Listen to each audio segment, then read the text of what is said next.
Uma boa noite, a paz do Senhor a todos. Vim nesta noite trazer uma palavra que é muito conhecida dos leitores da Escritura Sagrada, que fala em Mateus 9:9, que diz assim: E Jesus, passando adiante dali, viu assentado na alfândega um homem chamado Mateus, ou Levi, de acordo com Marcos 2:14 e Lucas 2:27. E disse-lhe: Segue-me, e ele levantando seguiu. E aconteceu que, estando ele em casa sentado à mesa, chegaram muitos publicanos e pecadores e sentaram-se juntamente com Jesus e seus discípulos.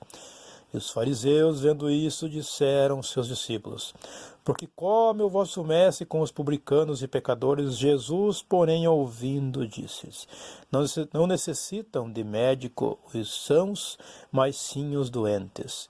Ide, porém, e aprendei o que significa misericórdia. Quero, e não sacrifício, porque eu não vim a chamar os justos, mas os pecadores ao arrependimento.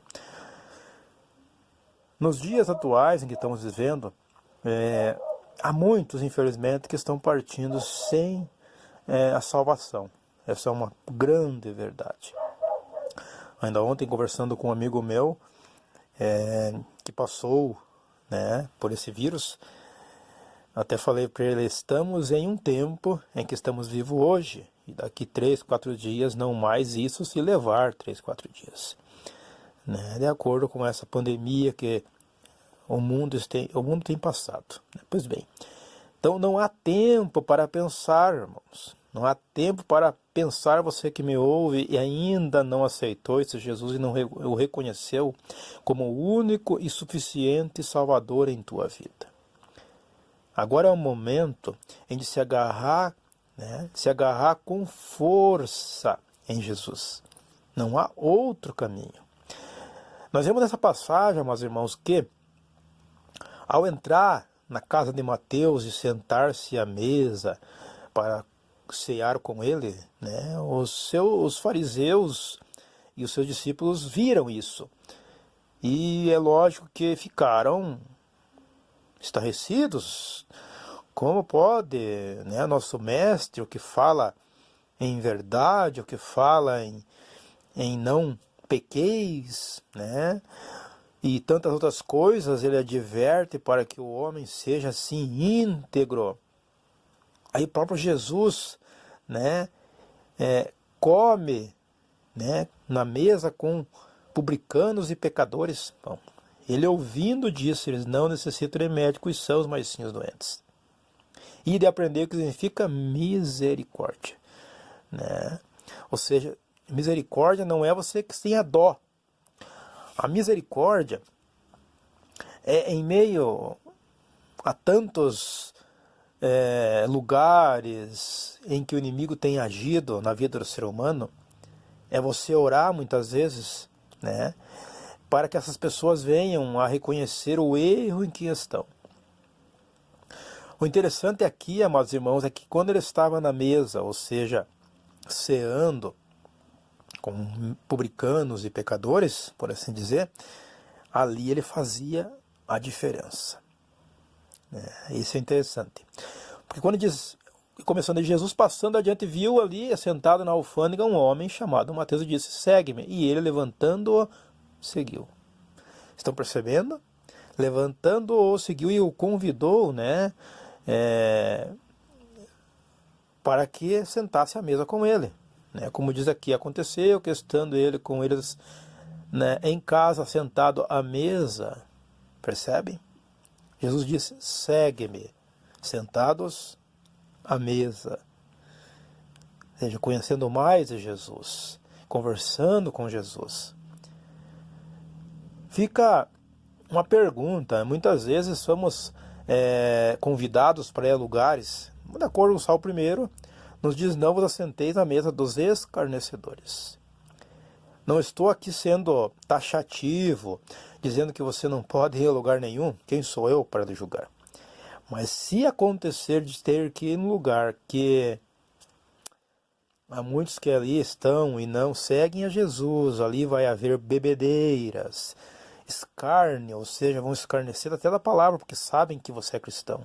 Vão acabar lhe oferecendo né? Bebidas, cigarro, quem sabe. Há um desrespeito muito grande. Aconteceu muitas vezes com amigos meus, até mesmo comigo. Quando infelizmente acabei indo a esses lugares, então eu posso dizer, como meu próprio testemunho, evite. Porque se você não for fazer a diferença, é ruim. E quando você faz a diferença, há contenda. Então, a mesa dos escarnecedores é aquele que fica falando do amor de Cristo e não agindo. Ainda não o seguiu. Essa é a diferença. Então, quando Jesus diz chamar os justos, mas os pecadores ao arrependimento, não podemos esquecer do versículo 9, diz: Jesus passando ali viu assentado na alfândega um homem chamado Mateus e disse-lhe: segue-me. Percebem? Então, quando você estiver em um local, tome o cuidado de estar na presença de homens e mulheres que escolheram seguir Jesus, mesmo que ainda, como Mateus ainda, infelizmente, é taxado como um publicano, como os próprios discípulos de Jesus disseram, também os fariseus, né? Publicano, né? Um cobrador de impostos. Mas Jesus fez a diferença. Todos conhecemos a história, né, de Mateus, um dos seus discípulos. Pois bem, essa palavra que Deus colocou no meu coração, tome cuidado em locais e lugares aonde você vai. Mas se for, faça a diferença. Por quê? Deus é justo e juiz. Né? Se você for e se misturar fazendo o que eles fazem, né, no vício, né, e sabe lá o que mais, acabar escarnecendo de Jesus, não com palavras, mas com atos, você terá um alto preço a pagar. Amém? Então vemos aqui que misericórdia é você orar, né? Orar por aquele que precisa. Não ter dó. Misericórdia, Senhor. Né? Então vamos orar. Senhor nosso Deus e poderoso Pai. Essa foi uma palavra curta e direta, Senhor. Para todos nós, sem exceções, que fazemos a Tua obra, servimos ao Senhor em espírito e em verdade. Que possamos vigiar onde vamos, Senhor. E se formos, estar cientes de que temos que sim fazer a diferença ali, como o Senhor Jesus um dia fez e continua fazendo. Que possamos ter em mente que temos que tomar muito cuidado com os escarnecedores, porque escarnece do Teu Evangelho, e muitas vezes nós fazendo presença daquilo, as pessoas que vêm, né? Mas é claro, se pudermos fazer a diferença, é muito bom, Senhor. Nos ensina, nos ajuda, Senhor. Prepara as cenas para que possamos semear o Teu Evangelho para todo aquele que precisa crer. E também aquele que está ouvindo e assistindo esse vídeo. Que possa tomar decisão neste momento de te seguir e te adorar, ó Senhor. Não olhando nem para a direita, nem para a esquerda. Que possa fazer a sua oração comigo. Escreve meu nome no livro da vida, Senhor. E também, Senhor, se preciso for, me transforma, Senhor. Para que possa, Senhor, naquele grande dia estar com o Senhor. Em nome de Jesus. Que todos que estão ouvindo, se não são crentes, que te aceitem. E se ainda estão parados ou desviados, um dia te adorar e te servir e não servem mais, que possam se voltar para o Senhor neste momento, nessa oração que estamos fazendo. Recebe-os em nome de Jesus que eu te peço, ó Deus poderoso. Amém e amém.